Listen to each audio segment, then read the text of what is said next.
Welcome back, I'm Tedward. Welcome to a very rainy day in early fall here in New England, and today we're taking my Lexus to the body shop. Nothing catastrophic has happened, but the difference between this car and that car is this Honda has full PPF from the leading edge of the door forward, which means when I hit little rock chips and things like that, it doesn't mess up the paint, it just hits the plastic and it's protected. I didn't do that on this car, and as you can see right here, I've got a rock chip in the paint and it is starting to turn brown. So my friends over at Mike's Auto Body in Saugus, Massachusetts, Mike's is like the guy, said, hey, bring it over, we'll take care of this for you. And I really appreciate that, because when you let the little things go, sometimes those are the things that tear these cars down. You know, you get peppered with a bunch of rock chips and suddenly your hood is like rusting out and you've got to replace a body panel. That's not what you want. I would really rather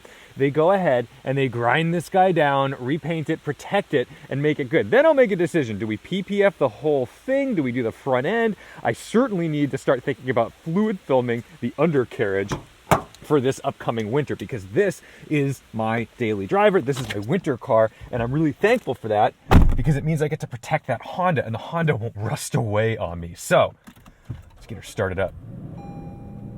Love the startup on these GX460s. I have already put 10,000 miles. That's till the next service. Wait for that odometer to switch over from its next, there it is, 10,693 miles. And that's because I really like driving it. I could drive that more often, but this one, I just love it when I need to drive through ugly traffic, yucky New England roads with potholes, and all the things that I don't want to subject my good cars to, my M5, my Porsche, and my Honda. I mean, the Honda is very easy. Yes, it's a Civic, but it's a pretty stiff Civic, and this Lexus just makes it possible to get everywhere without worry. Not to mention, I just have a feeling the theft risk on that Honda is much higher than on my Lexus. Oh my goodness, listen to this rain. We haven't had rain in so long. Of course, this is the day, of course, I'm supposed to be trying to show you the little rock chip, but I honestly think it's emblematic of why this needs to get done, because the weather is only gonna get wetter and saltier, and that is going to grow exponentially. Some people are so good at taking care of this kind of stuff themselves with like their little touch-up paint kit. The second they notice any chips, they're on it. But the thing is, they never look quite right. So I'm really excited to have a body shop be doing this, because I want it to look correct. I don't want to have like a big divot that's just filled in with some paint. So I'm really curious to see what this is going to come out as, and I hope it matches perfectly, and I assume it will, because I've just only heard the best about Mike, so I'm really excited about this. Now that it's getting brown, it's beyond my capability, because I don't think I should be dremeling or sanding or taking anything away from that layer of metal, because I'll probably ruin it or make it to the point where he's gonna, an expert's gonna look at it and say, oh my goodness, what did you do? Now we have to do this. I'm someone who's always afraid I'm making things worse while I'm attempting to make it better. That's not good. So I'm excited to have a body shop do this, but I'm also excited to kind of try out this body shop, because just like a mechanic, when you go to a new mechanic or somebody that you maybe haven't used yet, it feels really good when you have a good experience with someone and then you say, well, now I can use them for bigger jobs. And for me, I've always had this little dream of getting my Porsche painted, maybe a different color, maybe just keeping it black, but like redoing it because there's so many swirls. This is great, because now I want to build a relationship with a local body shop that I can trust, and it's just not something I've had. This is that kind of rain where you can't tell that maybe there's a bunch of standing water right on the edge of the road, and I would really like to go to this body shop with a tiny baby rock chip on the hood and not actually need him to pull metal and repair me totaling the car, putting it into that zipper wall. By the way, that's a zipper wall. I don't know if, Massachusetts people know what this is, but there's an HOV lane in there, but there's a special truck that comes out and pushes all this barrier over, so then that lane becomes the HOV lane. It's really wild. I don't know if that's like a common thing anywhere else. What a beautiful view. Boston from this angle is phenomenal, and it looks so eerie right now because it's all in the clouds. You can't see the tops of the buildings. There's the Prudential peeking through, and this is probably my favorite view, coming out of the tunnel right to the Zachem. And when the clouds are really low, this is very creepy. But this is my favorite bridge in the city, right next to the garden where the Celtics play and the Bruins. And at night, this gets all lit up in different colors. Man, this is a beautiful city. I get so used to it just because I'm here, but sometimes I gotta look at it with some fresh eyes. And that spits us out onto the Tobin, which this is more like what old school Boston highways were like. They were elevated. So you'd go above all the buildings and houses and stuff before the big dig. So the Tobin, to me, is kind of like the last vestige of old school Boston highway systems.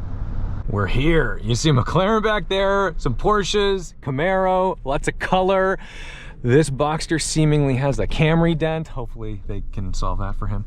But yeah, man, this is good. It's funny when you pull in a parking lot, and I just haven't been to a lot of body shops because I've been fortunate, but like everything is damaged.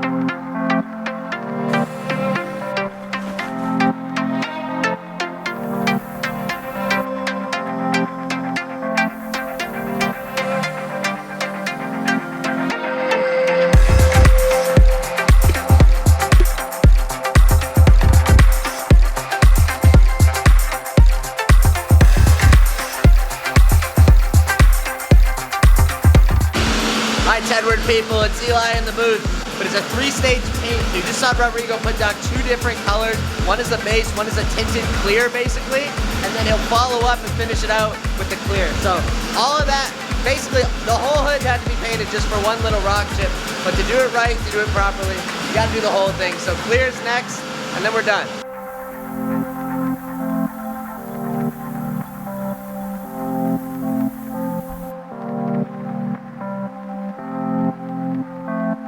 Here it is, only a couple of days later, it's done, and it's done incredibly well. I have to admit, like, I didn't know what to expect. I don't know a lot about bodywork. So in my brain, I was thinking, well, you know, even if they just kind of sand it down and put a little bit of touch-up paint on it, I'm gonna be happy because the goal is to make sure that the hood doesn't rust out. But instead, they went all out. This is literal perfection. I think it looks better than new, and not to mention the fact that they actually really went to town detailing it. So this is a proper delivery. I am blown away. This hood looks flawless. The paint match is dead on. They've got a machine in there that can mix paint to like incredible accuracy. But let me show you underneath. Right about here, I think. I mean, I'm estimating, I'm guessing, because I actually can't tell where it was. But I mean, this all just looks completely perfect. I'm genuinely blown away at how good this is. And now I almost wish that I brought him a trashed hood. Thank you. I'm getting a flash from this bus, and that is very kind of them. I do not want to wreck my car while I am driving it home from the body shop. We're gonna be really careful. Now suddenly the Lexus is the prized possession. So that's gonna do it for me today. Thanks to Mike's Auto Body in Saugus, Massachusetts for doing an incredible job on this hood. It looks perfect. It looks brand new. I mean, the car is essentially brand new. It's only got 10, 11,000 miles on it now. And you know, that's the thing. Even though it's my workhorse, I still want to take care of it because I do sort of dream about having this Lexus for like 400,000 miles or something outrageous. I bought it as a way to take miles away from cars like the Honda or my M5 or my Porsche, so that way I could have a daily driver that was doing all of the things that would absorb some of the pain that those cars would receive if they were to be exposed to constant driving and commuting and stuff. Because you know as well as I do that a drive to work on a rush hour commute is not the same as a fun mountain road. Different types of obstacles happen. People are not paying attention, and I would much rather a car like this kind of get bashed into than a car like that. I know it's just a Honda Civic Type R. It's not a GT3 RS or a Ferrari, but it's my baby. I love it and I want to protect it, but that doesn't mean that I want to neglect the needs of the GX. So it's going to get maintenance, and now I know that I've got a body guy, so if anything goes wrong, it can be taken care of. And I'll tell you, I already knew Mike was the best. I've seen his work before, but there's a big difference between having a personal relationship with a mechanic or a body shop guy versus like your friend saying, hey, this is the guy. So anyway, cannot recommend highly enough if you have anything that you need taken care of, whether you crash at a car on a racetrack or if you've just got a bunch of little rock chips in your paint. Go talk to them. Thank you guys so much for watching, liking, commenting, and subscribing. Don't forget to respect the drive, and I'll see you in the next one. Here's some Final Destination for you. Oh my God, rainy day in the fall with that log truck over on the side. Did they get in an accident? Like, ooh, bone chilling, bone chilling. Okay, I'm done rubbernecking. I am part of the problem.